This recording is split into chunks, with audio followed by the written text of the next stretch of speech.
that he was also just about to ask me to marry him, like any second.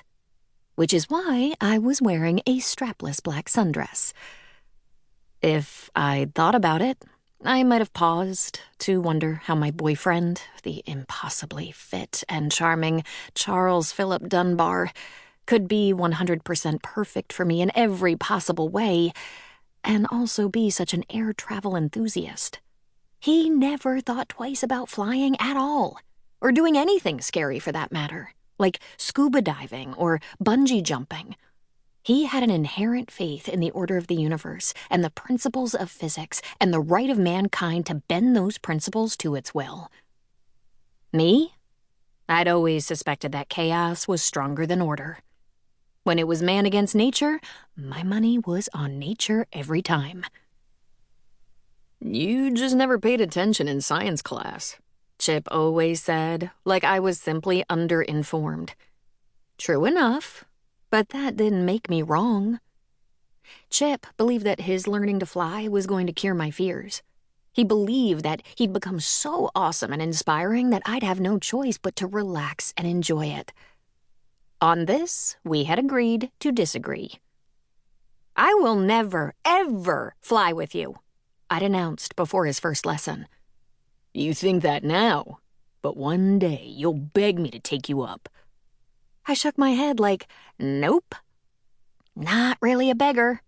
Not yet. Now, he was almost certified. He'd done both his solo and his solo cross-country. He'd completed more than twice his required hours of flight training just to be thorough. All that remained? His check ride, where a seasoned pilot would go up with him and put him in stressful situations. "Don't tell me what they are," I'd said.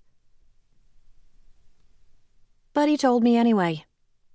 "Like they deliberately stall the plane and you have to cope." He went on, very pleased at the notion of his impressive self-coping.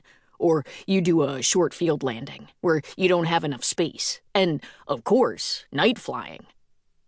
The check ride was next week. He'd be fine. Chip was the kind of guy who got calmer when things were going haywire. He'd make a perfect pilot, and I'd be perfectly happy for him to fly all he wanted, by himself. But first, we were getting engaged, or so I hoped. Possibly tonight, on Valentine's. I can't tell you how I knew exactly. I just sensed it all day, somehow, the way you can sense it's going to rain. By the time I buckled in beside him in his Jeep, I was certain. I'd known Chip a long time. We'd been dating for 3 years. I knew every expression in his repertoire and every angle of his body. I knew when he was faking a laugh, or when he was bullshitting. I could tell in seconds if he liked a person or not. And I certainly knew when he was hiding something. Especially something he was excited about. Even though this date seemed exactly like every other date we'd ever had, I just knew something big was about to happen. I figured he'd take us to the Italian place with the twinkle lights where we'd had our first date. But instead of heading for downtown, he turned toward the freeway and ramped up. The top was off his Jeep. I clamped my arms down over my hair. "Where are we going?" I called. He called back. "It's a surprise."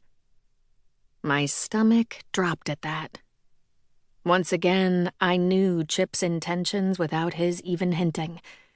This was kind of a problem with us. I could read him too well. He wasn't taking me to dinner. He was taking me to the airport.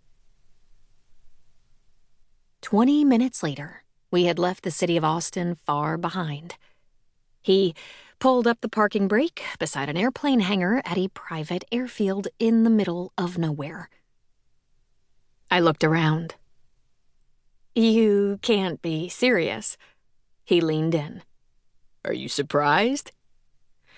"Yes and no." "Just pretend. Just once, I'd like to surprise you." "Fine. I'm shocked. I'm awed." "Don't pretend that much." He came around to my side and